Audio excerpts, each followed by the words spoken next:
Neste vídeo eu quero falar com você a respeito de algumas ponderações sobre o TDAH que você não vê por aí na internet. Então fica comigo que eu quero fazer algumas reflexões sobre o excesso de diagnóstico de TDAH, tanto em crianças quanto em adultos, o que é o TDAH, e nós vamos conversar bastante sobre isso aqui. Então fica comigo para você poder refletir sobre algumas coisas que a maioria dos profissionais não te falam. No ano passado, o Conselho Federal de Psicologia fez algumas lives a respeito de temas muito importantes para os profissionais da psicologia, temas que estão em voga em todo o tempo no nosso cotidiano.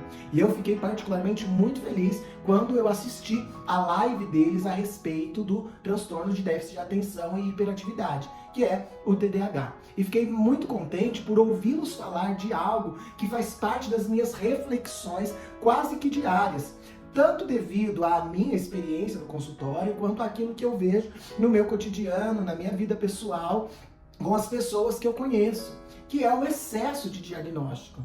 E às vezes, por ver pessoas falarem a respeito do TDAH, profissionais ensinando sobre TDAH, falando mais do mesmo que a gente sabe sobre sintomas de TDAH e ainda incentivando, parece que esse aumento de diagnóstico do TDAH, isso me causava uma preocupação e às vezes até uma indagação. Será que só eu tenho a impressão que esse crescimento enorme de casos de TDAH pode ter alguma coisa errada com esses diagnósticos? E não é uma impressão minha. Nessa live que você pode encontrar aqui no YouTube, o Conselho Federal de Psicologia chamou especialistas de TDAH das principais universidades do Brasil, que têm doutores, pós-doutores, que têm linhas de pesquisa a respeito do TDAH para discutirem sobre diagnóstico e tratamento.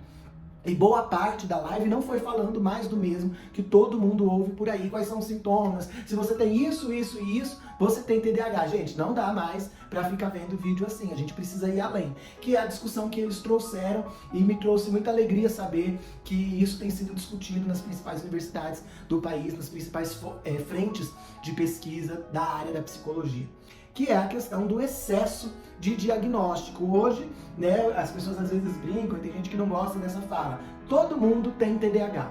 De fato, isso pode levar para um certo menosprezo para o transtorno, um menosprezo para quem realmente tem o diagnóstico, e esse é o primeiro tiro no pé que a gente dá enquanto profissionais da saúde mental, quando nós damos lugar, vazão para uma exacerbação de diagnóstico. Porque aí fica parecendo que todo mundo tem, que já fica algo passado, maçante ali. E quando alguém realmente precisa de diagnóstico, precisa de tratamento, precisa da compreensão ali do seu contexto escolar, doméstico, da sociedade, porque ele realmente tem certas dificuldades, essa pessoa pode acabar sendo negligenciada, visto que qualquer questão que eu tenho com impulsividade ou com desatenção, eu tenho TDAH e tomo esse ou aquele medicamento. Então isso se torna um grande problema.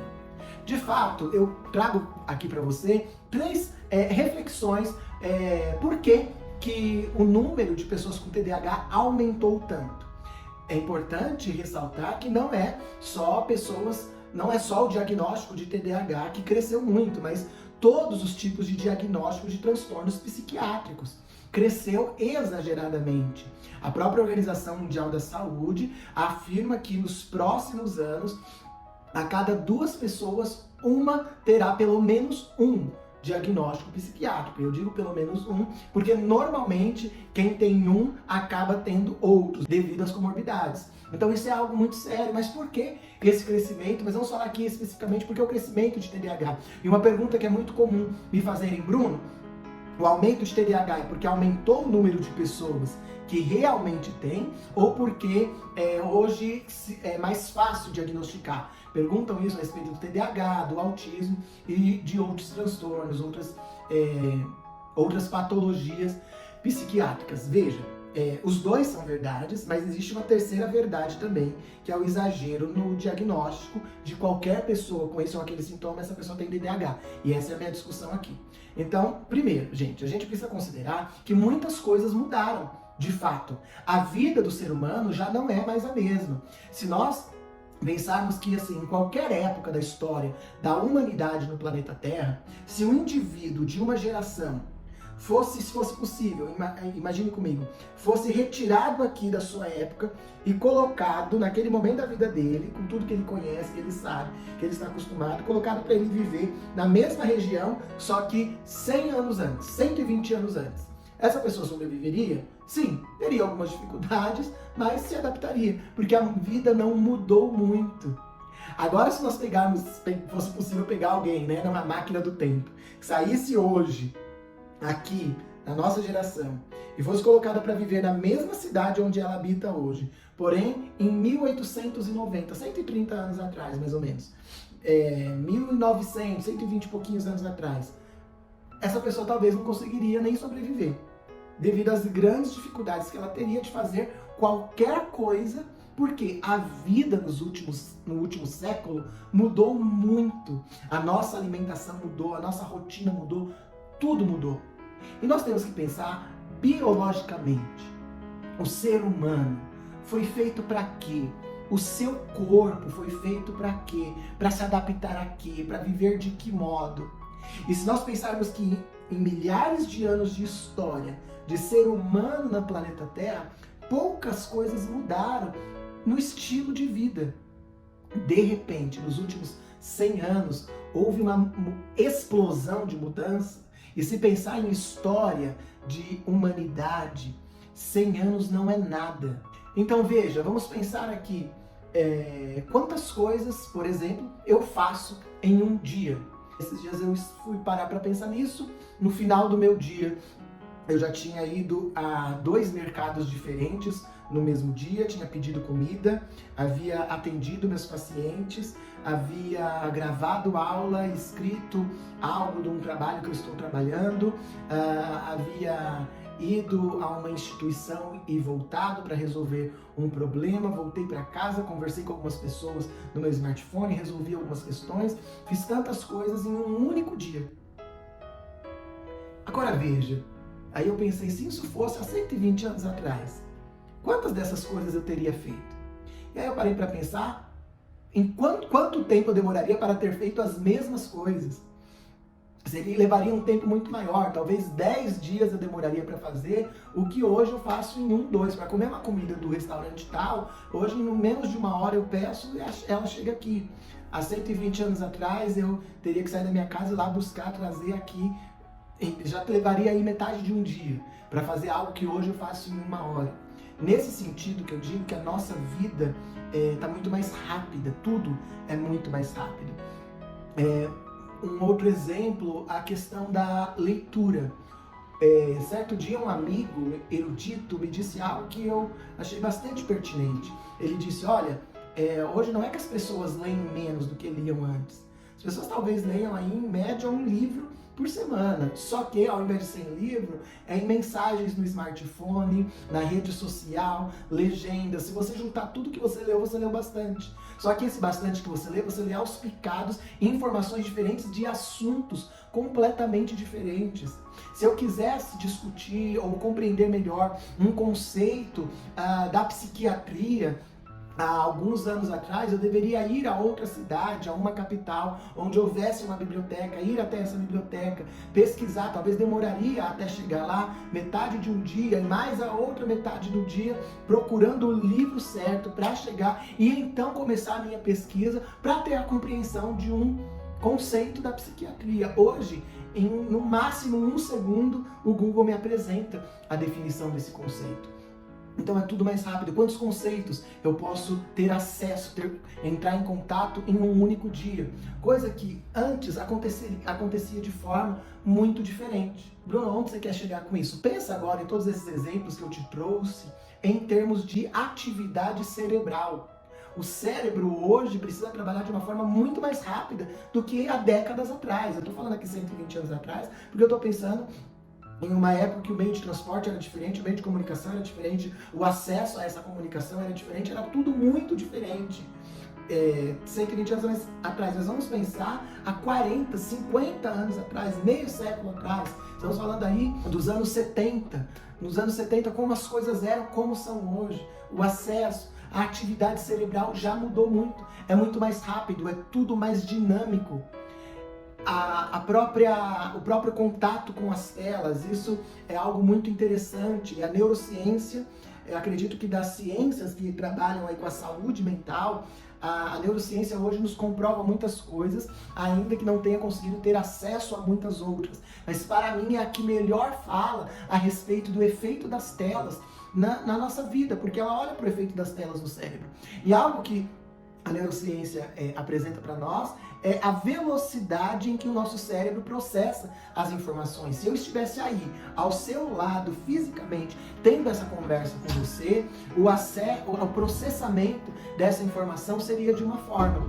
Mas porque você está diante de uma tela, esse cérebro processa essa mesma informação numa velocidade muito superior. Por isso que me ver pela tela, o seu cérebro está acostumado a processar dessa forma. Se a gente se vê ao vivo, ele precisa reduzir, se torna muito mais lento. Portanto, é muito mais entediante qualquer atividade para uma criança que não seja na tela. E aí ela distrai, ela fica de saco cheio, o menino não aguenta ficar 10 minutos parado numa sala de aula diante do professor, mas ele consegue passar o dia inteiro sentado diante da televisão. A gente pode pensar, a partir da perspectiva da neurociência, nessa atividade cerebral que é muito mais dinâmica diante de uma tela do que diante de uma professora na sala de aula, diante de um jogo de tabuleiro que ele não dá conta. E aí a gente pega e dá um diagnóstico de TDAH, mas a gente está comparando com algo que é normal. Então, na psiquiatria, ou DSM, que é o manual para doenças mentais, para transtornos psiquiátricos, nós temos uma linha que define uma normalidade. Então daqui para cá é normal, daqui para cá é anormal, precisa de tratamento. Só que qual que é essa linha de comparação do que é um cérebro desatento? A gente leva em consideração todas essas coisas para entender o que é normalidade hoje? Será que essa linha não deveria ser mexida?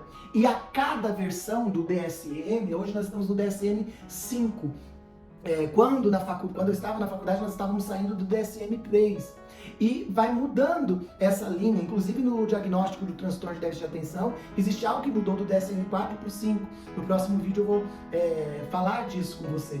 Mas veja, essa linha, ao invés de mudar para aumentar o espectro de normalidade, ela está diminuindo. Então, de acordo com o DSM, está cada dia mais difícil você ser considerado normal. Está cada dia mais difícil você ser considerado são.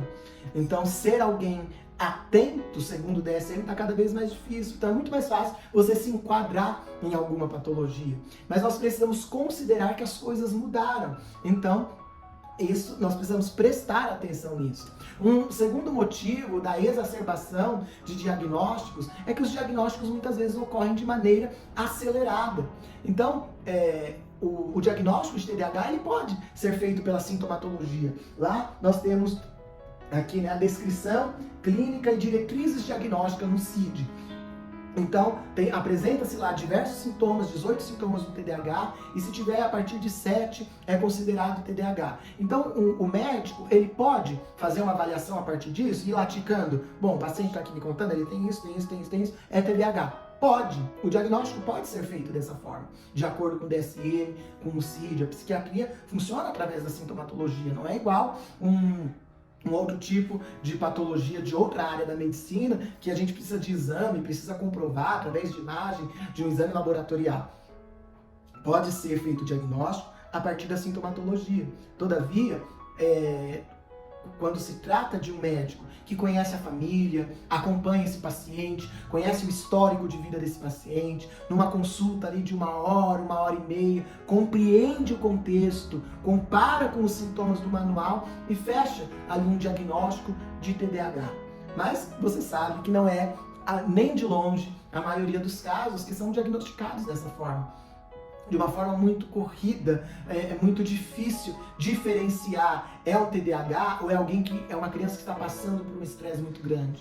Então o médico observa, o pai entrou com a criança no consultório, essa criança está mexendo em tudo, mexe nas coisas dele, sobe na mesa e mexe na gaveta e abre a gaveta e pergunta: o que é isso? O que é isso? O que é isso? O que é isso? Gente, esse menino é hiperativo. Será que ele é hiperativo?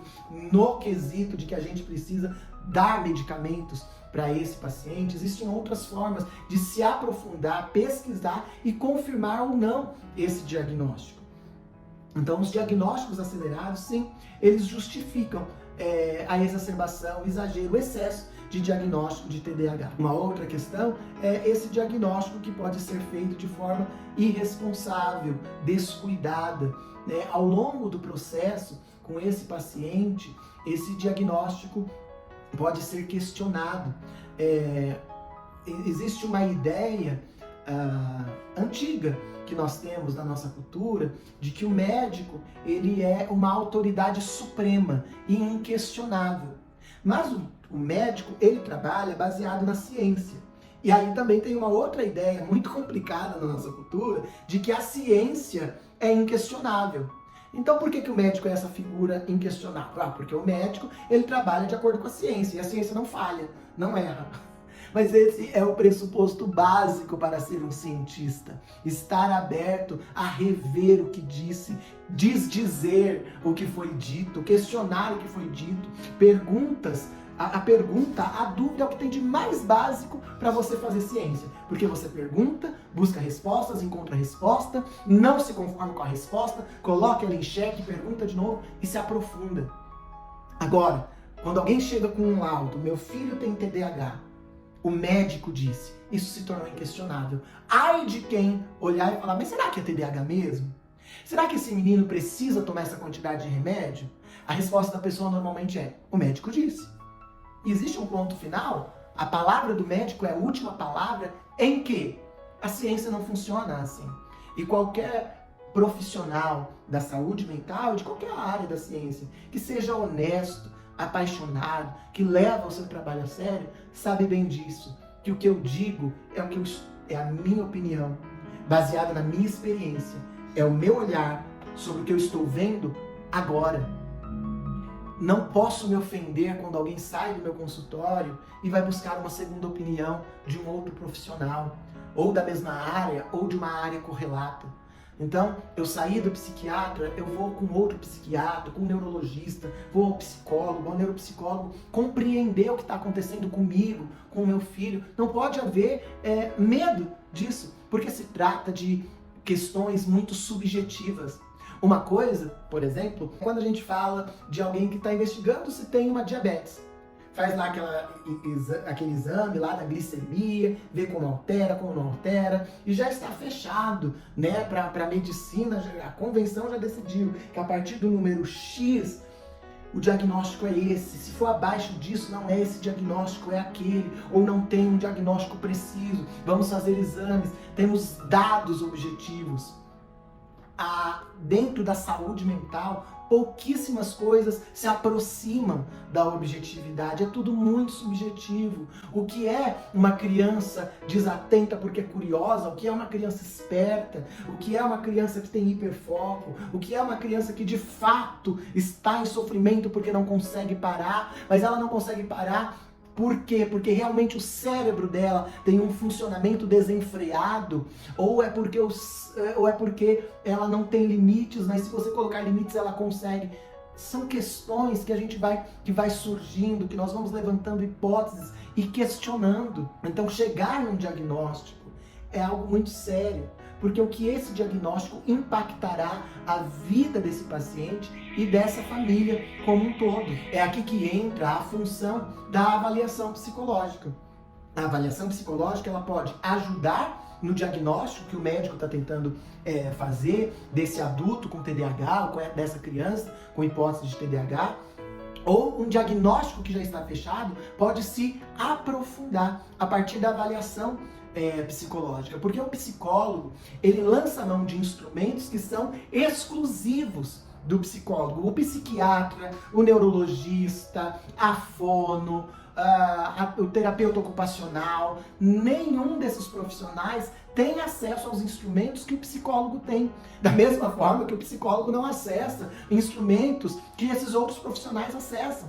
Por isso é necessário contar com diferentes profissionais. O psicólogo ele tem acesso a instrumentos que podem nos mostrar resultados do funcionamento mental desse paciente. a sua capacidade de atenção, seu nível de inteligência, de raciocínio lógico, raciocínio verbal, raciocínio numérico, memória, capacidade de gerenciar o tempo, capacidade de regular as próprias emoções, todas essas coisas que envolvem um diagnóstico preciso de TDAH. O psicólogo ele pode trazer essas respostas e essas respostas ajudarão o médico ou outro profissional a definir esse diagnóstico. A observação do psiquiatra é importante, a observação do psicólogo diz respeito a boa parte dessa avaliação psicológica, mas os instrumentos também, eles são muito importantes. Instrumentos que nos dão dados, que nos aproximam de uma objetividade. Mas não podemos tirar do nosso radar que se tratam sempre de questões subjetivas. Poucas coisas na saúde mental têm objetividade. Por isso precisamos ser muito cuidadosos, porque o diagnóstico leva a um tratamento, nos ajuda a um tratamento, sim, mas o diagnóstico ele pode rotular, pode limitar, pode gerar preconceito, uma baixa na autoestima. Um diagnóstico, ele leva a um tratamento medicamentoso que tem impactos seríssimos na vida do indivíduo. Crianças tomando remédios fortíssimos, com efeitos colaterais a curto, médio e longo prazo, que pode comprometer toda uma vida e às vezes ela não tinha necessidade. Às vezes ela tinha o diagnóstico, mas havia outras vias de tratamento. Às vezes ela nem precisava ser enquadrada em um diagnóstico para receber aquele tipo de tratamento. Então, são essas reflexões que eu proponho aqui para você. E se você desejar se aprofundar ainda mais, eu quero falar a respeito dos impasses do diagnóstico psiquiátrico. Entender como esse diagnóstico é feito. Como pode ser feito o diagnóstico do TDAH por um profissional? Quais são as regras, os critérios? Isso você verá comigo aqui no próximo vídeo.